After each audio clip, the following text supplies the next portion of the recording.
আসসালামু আলাইকুম। আমি মোহাম্মদ রেজাল হলাদার আপনাদের সাথে আছি। সুপ্রিয় দর্শক, নতুন পে স্কেল বাস্তবায়ন নিয়ে সর্বশেষ যা জানা গেল। সূত্র যুগান্তর।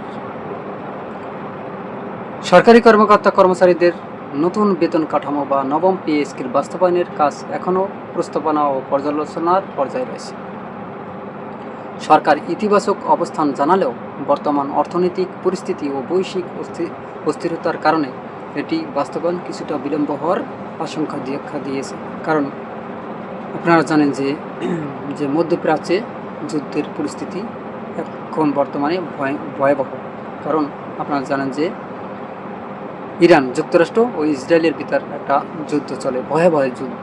আসলে এই যুদ্ধ কবে থামবে এখন পর্যন্ত কেউ বলতে পারে না, এবং এই যুদ্ধের কারণে বিশ্বে সমস্ত জায়গায় অর্থনৈতিক একটা প্রভাব পড়েছে। বেশিরভাগ প্রভাব পড়েছে আপনার জ্বালানি সংকটে। অর্থাৎ জ্বালানি সংকটে যদি মনে করেন প্রতি ব্যারেল প্রতি $200 বেড়ে যায়, তাহলে মনে করেন সারা বিশ্বে কিন্তু সব কিছুর দাম, পণ্যের দাম বেড়ে যাবে। কারণ এই জ্বালানির দাম বাড়লেই দেখবেন হুড় করে কিন্তু প্রত্যেকটা পণ্যের দাম বেড়ে যাবে। এই জন্যেই, কারণ এই জ্বালানি সংকটের কারণে দেখবেন গাড়ি চলাচল করতে পারবে না। কারণ গাড়ি ভাড়া যদি হয়, মনে করেন আগে ছিল 100 টাকা, এখন তারা 200 টাকা নিতে বাধ্য হবে। কেন? কারণ ওই যে জ্বালানি সংকটের জন্য, তেলের জন্য। অতএব এখন এই পরিস্থিতি সামাল দেওয়ার কারণে সরকার হিমশিম খাচ্ছে। শুধু অল এশিয়া মহাদেশ, শুধু বাংলাদেশ না, এতে বাংলাদেশেও একটা বড় ধরনের একটা নেতিবাচক কিন্তু প্রভাব পড়েছে। আপনারা জানেন। সুপ্রিয় দর্শক, ভিডিওটি সম্পূর্ণ দেখবেন।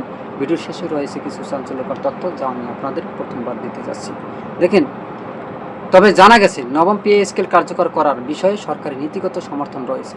তবে মধ্যপ্রাচ্যের চলমান যুদ্ধ পরিস্থিতি, বিশেষ করে ইরান, ইসরায়েল ও যুক্তরাষ্ট্রের উত্তেজনা ঘিরে বৈশ্বিক অর্থনীতিতে অস্থিরতা তৈরি হওয়ার বিষয়টি বাস্তবায়নে সতর্ক অবস্থান নিয়েছে সরকার।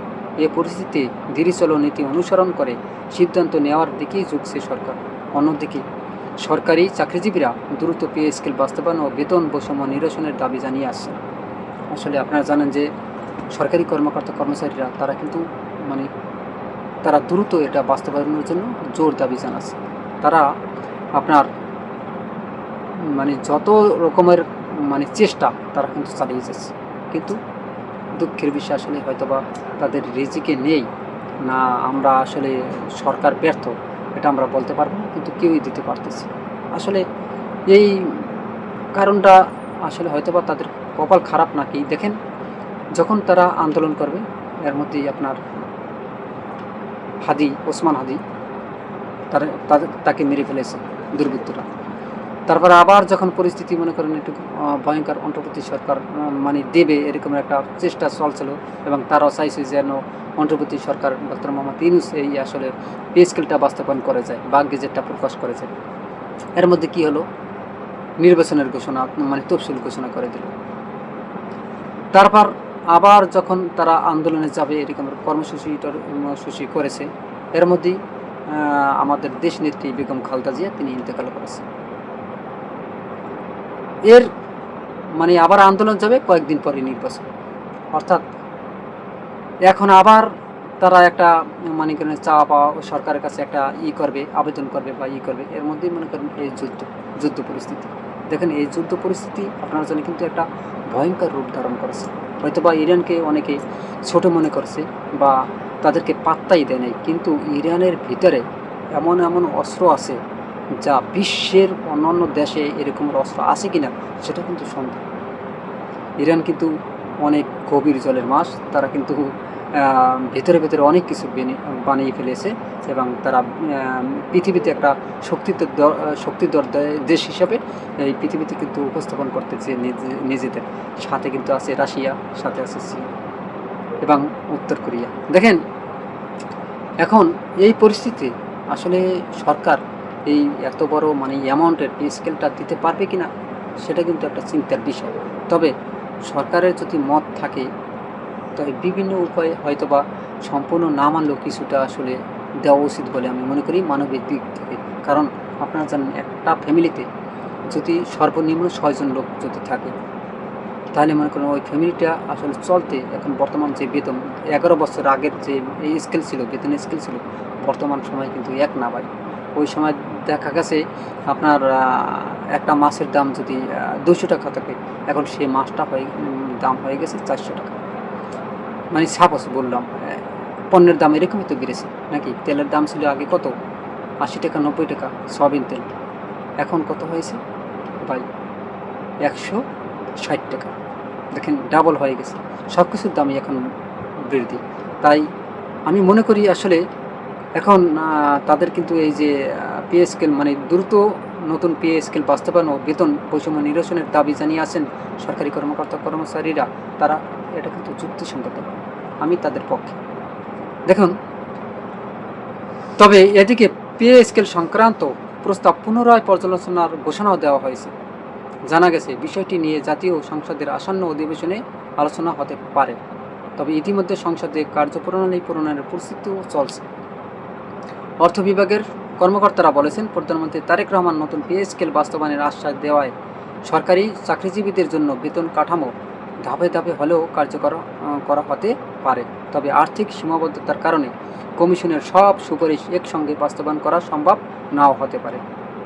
তাই সময় নিয়ে পরিকল্পিতভাবে এগোতে চায় সরকার। চমৎকার কথা কিন্তু, দেখছেন। তবে গত মঙ্গলবার 10 মার্চ সচিবালয়ের অর্থমন্ত্রীর সঙ্গে সাক্ষাৎ করেন পল্লী কর্মসহায়ক ফাউন্ডেশনের PKSF চেয়ারম্যান এবং পে কমিশনের প্রধান জাকির আহমেদ খান।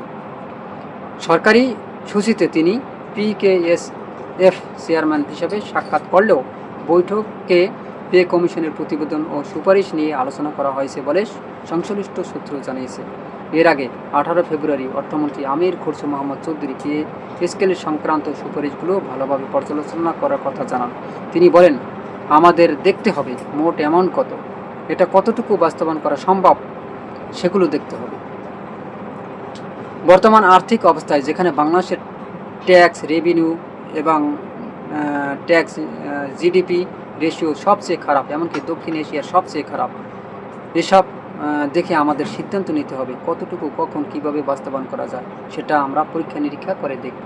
এবং আপনারা জানেন যে বর্তমানে যে বৈশ্বিক অবস্থা, অর্থনৈতিক সংকট এবং যুদ্ধ, মধ্যপ্রাচ্যের যে যুদ্ধের একটা প্রভাব, সেটা আসলে বিবেচনা করতে হবে।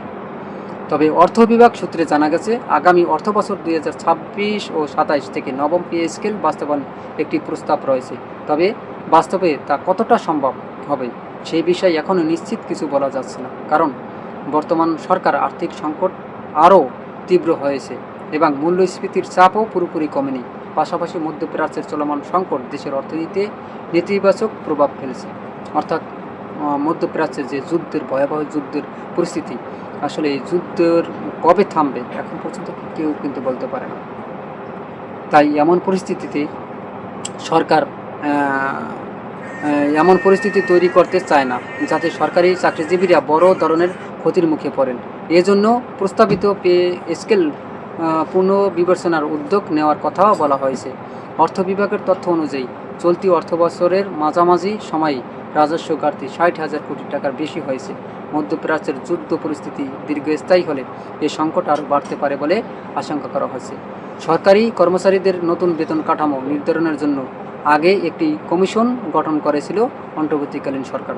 তবে আর্থিক সংকটের কারণে নির্বাচনের আগে ডক্টর ইউনূসের নেতৃত্বাধীন সরকার এটি বাস্তবায়ন করতে পারেনি। পে কমিশন ইতিমধ্যে নতুন বেতন কাঠামো পুরোপুরি সুপারিশ সহ তাদের প্রতিবেদন সরকারের কাছে জমা দিয়েছে। যদিও সেটি পর্যালোচনা করা হয়েছে, এখনও আনুষ্ঠানিকভাবে সেই প্রক্রিয়া শুরু হয়নি। ধারণা করা হচ্ছে নতুন বাজেট প্রণয়নের আনুষ্ঠানিক কার্যক্রম শুরু হলে বিষয়টি আবার আলোচনায় আসবে। দায়িত্ব ছাড়ার আগে তৎকালীন অর্থ উপদেষ্টা সালাউদ্দিন আহমেদ গণমাধ্যমকে বলেছিলেন, কমিশনের দেওয়া প্রতিবেদন বাস্তবসম্মত এবং এটি বাস্তবায়নের বিষয়টি নির্ধারিত সরকারের ওপর ছেড়ে দেওয়া হয়েছে। তিনি আশা প্রকাশ করেন, সরকার দেশের আর্থসামাজিক অবস্থা ও মূল্যস্ফীতি বিবেচনায় নিয়ে এ বিষয়ে সিদ্ধান্ত নেবে।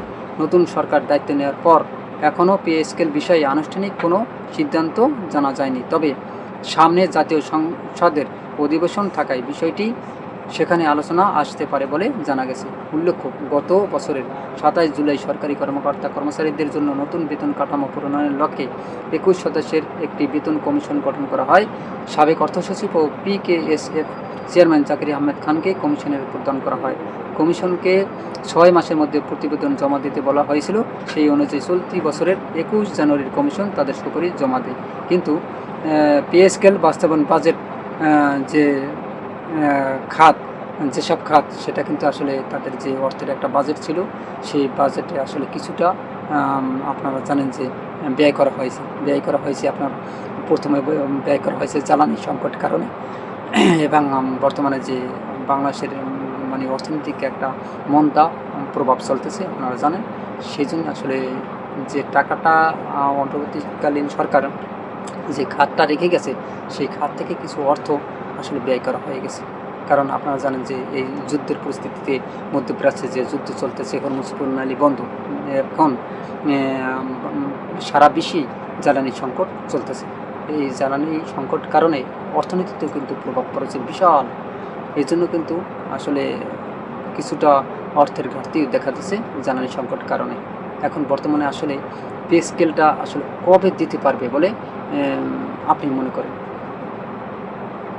আসলে এরকম কোনো কিন্তু তথ্য নেই যে শিওর অমুক তারিখে দেবে। তবে সুপ্রিয় দর্শক, আপনারা কি মনে করেন আসলে এই পে স্কেল বাস্তবায়ন বা গেজেট প্রকাশ কবে হতে পারে বলে আপনি মনে করেন? অবশ্যই আপনার মতামত কমেন্টে জানান এবং ভিডিওটি ভালো লাগলে RS বাংলা নিউজ 24-কে সাবস্ক্রাইব করুন, লাইক ও শেয়ার দিয়ে সবাইকে দেখার সুযোগ করে দিন। আজ এই পর্যন্তই। আসসালামু আলাইকুম ওয়া রাহমাতুল্লাহি ওয়া বারাকাতুহু।